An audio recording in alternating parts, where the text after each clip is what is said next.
बिस्मिल्लाहिर्रहमानिर्रहीम। Question number 4 है exercise 1.1 का। अब हमने प्रूव करना है कि अगर हमारे पास कोई z कम्प्लेक्स नंबर है, यानी for z belongs to c show that z plus z conjugate over 2 is equals to real part of z। यानी अगर हम कोई कम्प्लेक्स नंबर लें z, तो हमने इसका फर्स्ट पार्ट में प्रूव करना है z प्लस z कॉन्जुगेट लेके 2 के साथ जब हम इसको डिवाइड करें तो जो आंसर आएगा वो वही होगा जो कि z का रियल पार्ट है। इसी तरह से सेकंड में इस पार्ट में प्रूव करना है कि z minus z conjugate over 2 iota करेंगे तो इस सारे को सिंप्लीफाई करने के बाद वही आंसर आएगा जो इमेजिनरी पार्ट ऑफ z है। और सेकंड में हमने थर्ड वन में प्रूव करना है कि इसकी z की मैग्नीट्यूड का जो स्क्वायर लेंगे वो वही आएगा जो z को z के कॉन्जुगेट के साथ मल्टीप्लाई करने से आएगा। तो इसका हम फर्स्ट पार्ट जो है वो स्टार्ट करते हैं।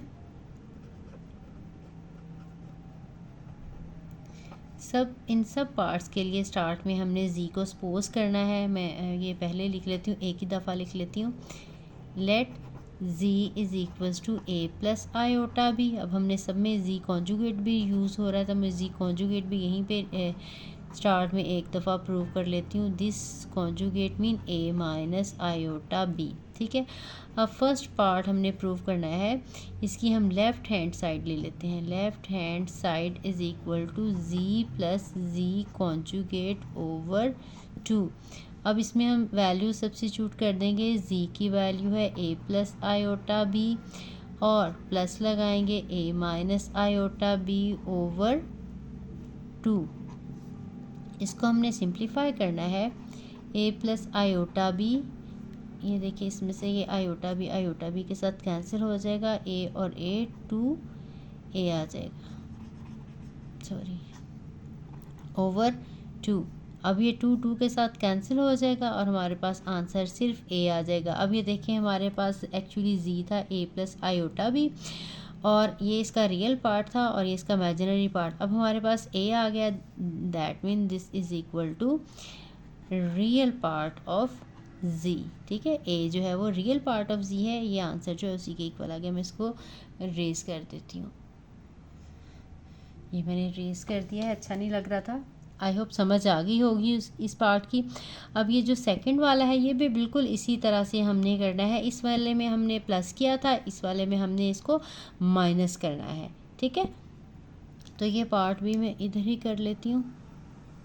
ठीक है, इनमें स्टार्ट में जो है हमने यही चीज़ लेनी है। z जो है a प्लस आयोटा बी और z कॉन्जुगेट जो है वो a minus iota B.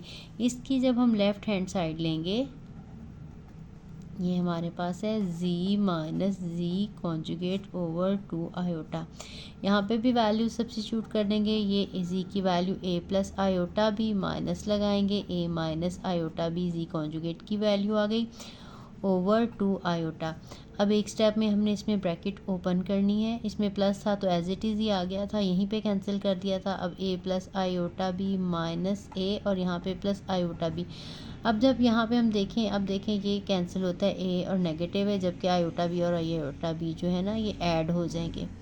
Over 2 iota है, आयोटा बी और iota B 2 term iota B आ जाएगा ओवर 2 आयोटा। अब ये 2 आयोटा के साथ कैंसिल और आंसर सिर्फ हमारे पास बी आ गया।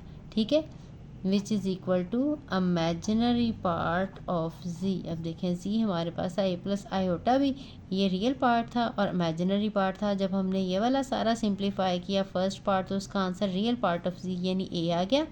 और जब हमने इसको कैलकुलेट किया, सिंप्लीफाई किया, तो हमारा आंसर b बच गया जो कि इमेजिनरी पार्ट ऑफ z है।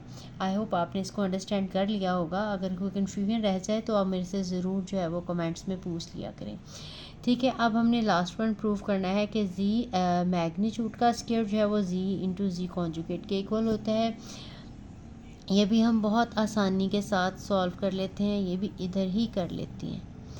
z मैग्नीट्यूड, आपने मैग्नीट्यूड निकालने का फार्मूला पढ़ा था कि इसके रियल पार्ट का स्क्वायर लेते हैं, इसके इमेजिनरी पार्ट का स्क्वायर लेके इसको हम प्लस करके फिर स्क्वायर रूट लेते हैं। और अगर हम z मैग्नीट्यूड का स्क्वायर लेंगे तो ये हमारे पास a square plus b square और इसकी मैग्नीट्यूड का स्क्वायर आ जाएगा। ये स्क्वायर और स्क्वायर रूट कैंसिल हो जाएंगे। z magnitude square is equal to a square plus b square. ठीक है, इसको कह सकते हैं ये लेफ्ट हैंड साइड है। So left hand side is equal to a square plus b square. Similarly जो हमारे राइट हैंड साइड है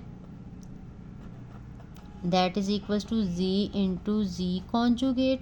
ये हमारे पास z की value a plus iota b और ये a माइनस आयोटा b। ठीक है, अब हमने इन्हें मल्टीप्लाई करना है। आपको पता है मल्टीप्लाई करना है तो ये आ जाएगा a का स्क्वायर माइनस आयोटा b का स्क्वायर। फार्मूला की हेल्प से इसको जब हम सिंप्लीफाई करेंगे ये a का square minus iota square into b square. अब ये जो आयोटा स्क्वायर होता है इसकी वैल्यू -1 होती है इंटू बी स्क्वायर। ये हमने काफ़ी दफ़ा पढ़ लिया है। ये आ जाएगा a square plus b square. ठीक है, अब देखें ये हमारे पास सारा जो है वही आ गया है। जो हमारा आंसर ये लेफ़्ट हैंड साइड का था a square plus b square, और हमने जब इसकी left hand side a square plus b square थी, राइट हैंड साइड को सोल्व किया वो भी a square plus b square. तो हम कह सकते हैं प्रूव्ड दैट